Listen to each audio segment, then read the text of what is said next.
Well, this is your first time here, so I actually want to get into your story as well, because you've accomplished a lot in a very short period of time.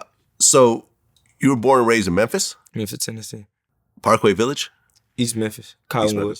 Okay. In that area, though. And you have a African-American father and a Jamaican mother? Kingston, Jamaica. Oh, so she's from, like immigrant from Jamaica? She was born in Kingston. My grandma was an immigrant, but she was born in Kingston. She didn't live, but she spent a lot of years out there to the point to where she can put the accent on you and everything. But yeah. Okay. So growing up in Memphis, what was it like? It was just tough, you know what I'm saying? It's a city full of hatred, which I feel like a lot of rappers said, but I feel like Memphis is different. You know, you speak to any artist, it's just one of the most gruesome, unloving cities to be a part of. But I love it so much because I see the potential in it. I just feel like nobody is not a. If you would come there, you would be like, you will understand why people don't love, you know what I'm saying? You'll understand why people don't trust, or you'll understand why people are so negatively fueled. And you know what I'm saying? It's just a simple fact that there ain't shit out there to do. But, you know what I mean? There ain't nothing out there to do but to be in those type ways.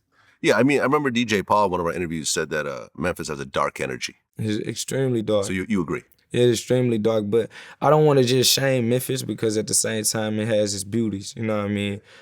I still live in Memphis currently.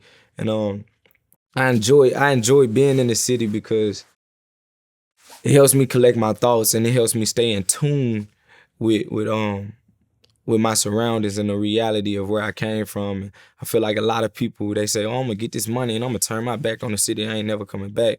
Well, how is you gonna change your city? You know what I'm saying? How would it change if you're not pouring the good into it? So like I love to stay around the city to sit there and be like, I know the path I'm on, so what is needed for me to get people on the same path? Like, say, for instance, it's not a lot of vegan food options out there. So when I go there, I don't eat the food like I really like to eat. It's a barbecue city, pretty much. It's all meat. You know what I mean? Ribs and... So, like, you just in the house, you like, damn, what I'm gonna eat? And that goes back to, like, I might preach this, oh, veganism helped me, this helped me. Well, there's people in Memphis, where the fuck I get vegan food at if I can't even ask Siri where's the nearest destination to vegan food? So boom, that's why I come in and I'm like, okay, I want to implement a vegan restaurant here. I got a vegan food truck. I'm working on getting a restaurant. Dope. Or I say something about herbs. How I supposed to get herbs? Where I supposed to get this from is nowhere in Memphis. Oh, Dr. Sebi niece, she has a whole place in South Memphis where she sell herbs that nobody knew. I made a whole video about it. And also you can go online, NLE Health and Wellness, to get herbs. Boom. Oh, it's not enough fun here. So like I'm thinking of little things and I'm looking at the kids. The kids, man, we start toting guns in Memphis at around like 10. I had my first gun at like 13, 12.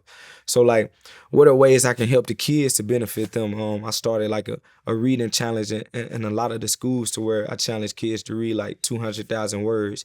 And a lot of kids in the heart of the hood, them kids going to school, they going to school reading the books, they walk into the bathroom reading their books. Some kids exceeding the 200K goal, getting 1 million words, like things like that. I like to pour those type of good things into the city. I love it, man.